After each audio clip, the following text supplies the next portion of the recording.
people who speak out against the president's policies. All that has to come to an end. Because all of this has left us where we are today.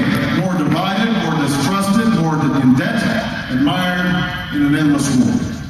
A war to disarm a dictator has become an open-ended occupation of a foreign country. This is not America. This is not who we are. It's time for us to stand up and tell George Bush that the government in this country is not based on the whims of one person. The government is of the people, by the people, and for the people.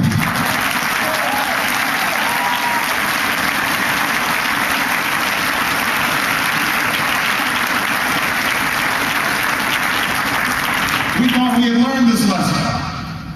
After Vietnam, Congress even wrote a new law, the War Powers Act, to ensure it would not once again be duped into war. But no law can make senators read the intelligence that showed the president was overstating the case for war. No law can give the Congress the backbone to stand up to the president. That's why it's not enough to change parties. It's time to change our politics. We don't need another president who puts politics over candor. We don't need another president who thinks big, but doesn't feel the need to tell the American people what they think. The American people are not the problem in this country, they are the answer.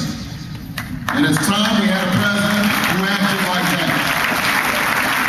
Which is why I will always tell you what I think, I will always tell you where I stand, I will always tell you the truth. It's what I'm doing in this campaign, and it's what I will do as President of the United States of America.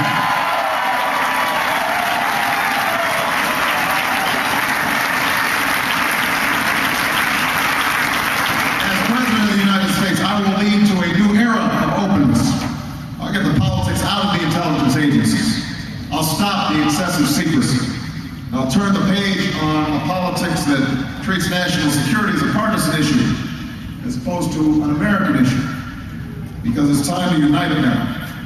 It's time for us to come together to end this war and to move this country forward.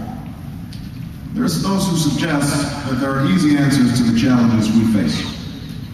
We can look, they say, to Washington experience, the same experience that got us into this war. Or we can turn the page to something new, to unite this country and to seize this moment.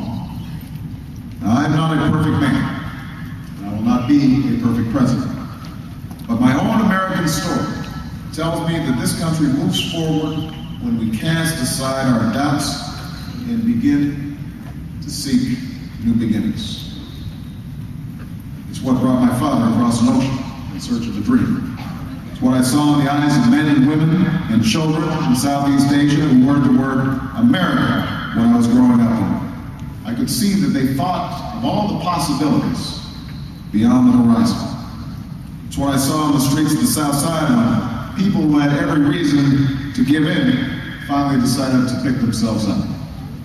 It's what I've seen in the United States Senate on those occasions when Republicans and Democrats of goodwill do come together to take on tough issues. And most of all, it's what I've seen in this campaign when over 500,000 Americans have come together to seek the change this country needs. I know that some will shake their heads. It's easy to be cynical. But right now, somewhere in Iraq, there's a young American at war. He's maybe on his second or third tour. It's hot. He would rather be home. But he's in his uniform. He's got his combat gear on. He's getting in a Humvee. He's going out on patrol. He's lost his buddy in this war, maybe more than one buddy. He risked his life yesterday, and he's risking his life today, and he will risk his life tomorrow. So why do we reject cynicism? We reject it because of men and women like him. We reject it because the legacy of their sacrifice must be a better America. We reject it because they embody the spirit of those who fought to free the slaves, those who fought to free a continent from a madman, those who rebuilt Europe, sent Peace Corps volunteers around the globe, because they're fighting for not just a better America, but also a better world. And I reject it because I wouldn't be on this stage if throughout our history, America had not made the right choice over the easy choice, the ambitious choice over the cautious choice. I wouldn't be here if I didn't think we were ready to move past the fights of the 1960s and the 1990s. I wouldn't be here if, time and again, in the words of Ted Sorensen, the torch had not been passed to a new generation, to unite this country at home, to show a new face of this country abroad. I am running for the presidency of the United States of America so that together we can do the hard work to seek a new dawn of peace and prosperity for our children and for the children of the world. Thank you very much.